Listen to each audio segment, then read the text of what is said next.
Hey guys, so today we're going to be making these recycled cardboard juggling balls. And it's a really simple project, super cool to make.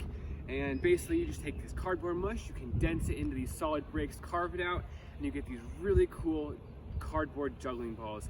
And you can really make whatever you want with them, really, because you make the mold, put it into the thing, let it dry, and then you get a shape. And you can carve that shape into whatever you want. You can make golf balls, you can make just balls to play around with, you can make these juggling balls, you can make pretty much whatever you want, just carve it out of it. And it's a super cool project, so let's get into it. So what you want to do first is you want to take your cardboard, cut it up into strips. The end result is going to be a bunch of little squares or little diced pieces of cardboard. So you can shred it in a paper shredder, that would work too. But the end goal is to get little pieces, cardboard about this size, you know, to go on to the next step. So you're going to take your cardboard, cut it up, slice it up. Pieces don't need to be too big, too small. Size doesn't really matter because as long as they're somewhat small, we are good. Just cut them up, go on to the next step.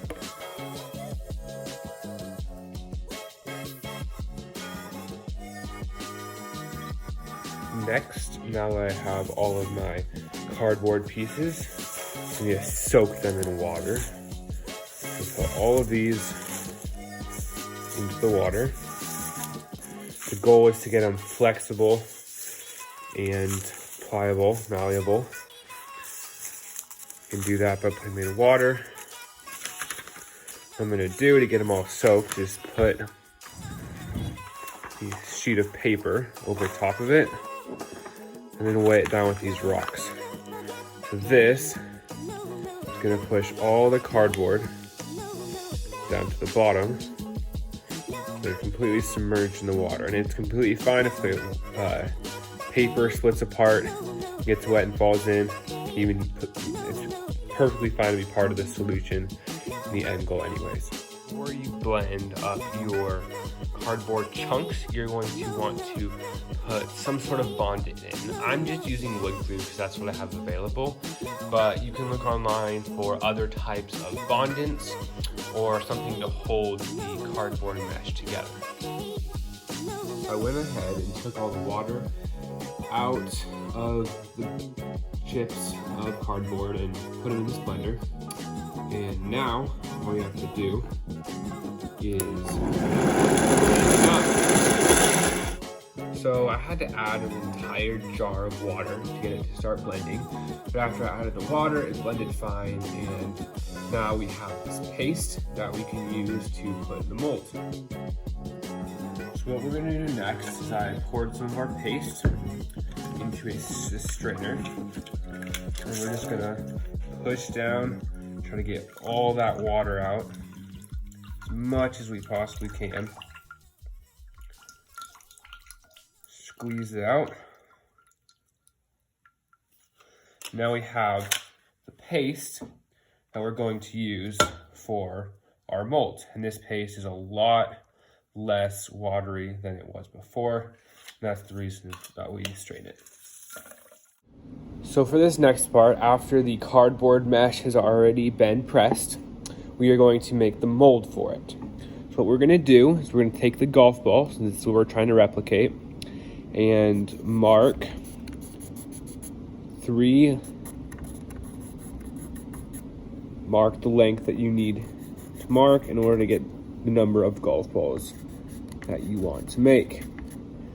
After this, you're just going to cut on the two end lines here and here to get your first piece. I failed to mention this before, but when you're cutting and when you're making your mold, you want to make it a little bit bigger. So my original mark was here, but I moved over to here because for the mold, you want the balls to have room to carve them down if need be.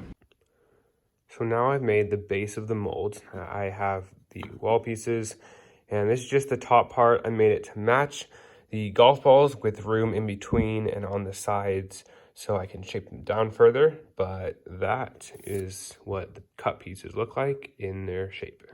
So for these pieces, I'm going to drill holes with glue for reinforcement to build the frame. And once I'm done with that, that's just to give it some structure and support when we're pressing it later in the video. So when I was building the mold, I left a small crack in between the base and one of the sheets. Not all of them, just one, so that the water, when I'm pressing it, can come out the bottom. It has a place to leave. And so it will be easier and better to press it and will yield better result.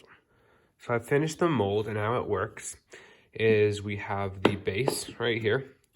We are gonna put this into it, slides right in, presses down, okay? So what we're gonna do is you're gonna put the mixture of cardboard and glue into the bottom of this, put this on top, push it down, and then set this in a vise. And what we're gonna do is we're gonna put the bottom and the top on the vise and clamp down. And over time, we'll just clamp down more and more and more and more until the solution is hardened and dried. And at that point, we'll break apart the box and take the mold out. So I couldn't fit all of my solution into the mold right away. So what I did is I took the mold, put the lid on, I filled it up to the max, put the lid on, pressed it down, and I used these clamps to clamp it shut. And I was clamped as much as my hands could do. That pressed it down enough so that I could put more in.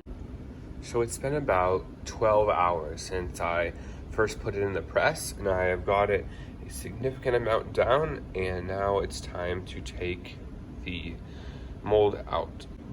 So after a significant amount of trying, I could not manage to get the top part out of this mold because of the glue solution that was in our cardboard. And that just made the wood stick together and made it stick to the cardboard. So what I'm gonna do is I'm going to unscrew the screws and try to pop it out that way. So I took the screws out, and it was relatively easy to pop the mold off after that. And now we have our block. It's a pretty solid block, still very moist though. So now what we're gonna do, we're gonna set it by a heater and let it dry till it's completely dry. We need no moisture left in this, or else it'll be almost impossible to shape, and it's still not very strong right now. So after about 3 hours of drying over the vent, the mold is still pretty wet and pretty soft. So what I decided to do is to cut it into 3 pieces to make it so it would dry faster. So what I did was I took my golf ball, my desired product, and put the increments of 3 on the piece so that I could cut it. And I made sure to leave room on each of the sides in case I needed to grind it down more, and so I wouldn't have to make it smaller than it needed to be.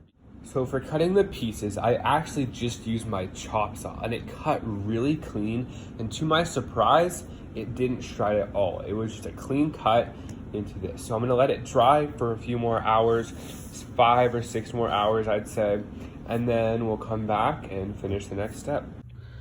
So now I've let these cubes dry for about 5 days now, and they are significantly harder, more firm, they have no flex to them, and I think they're gonna be good. So now I'll start carving them into balls.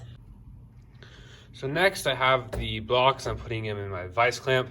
Now what I'm gonna do is I'm going to use my Sawzall to cut into it and make the edges. Now, I found this a tool that most people have and are willing to make stuff with, so I think it's a good tool to use for the job. And if not, honestly, any hand saw would work really fine. Just might take a little bit longer to make it. So now that I have my pieces all cut nicely, and again, when you're cutting them, they do not have to be perfect. Literally just cut the edges because there's no need for them to be symmetrical, first of all, and second of all, a little messy look doesn't look bad. So next of all, what we're gonna do is we're gonna take the bricks and sand them down, sand on the edges, maybe a little bit on the sides, get them all smoothed out, and then we'll go from there. So I got them all sanded down now, and they are looking nice. The cardboard, mesh was so hard that it felt like wood when I sanded it. It just condensed into such like a pure form, and now I can, just mold them and play with them and now use them for juggling, I guess. Thank you guys so much for watching. I hope you enjoy. I hope it's a super fun project for you guys. And I really hope that you guys will have fun with this.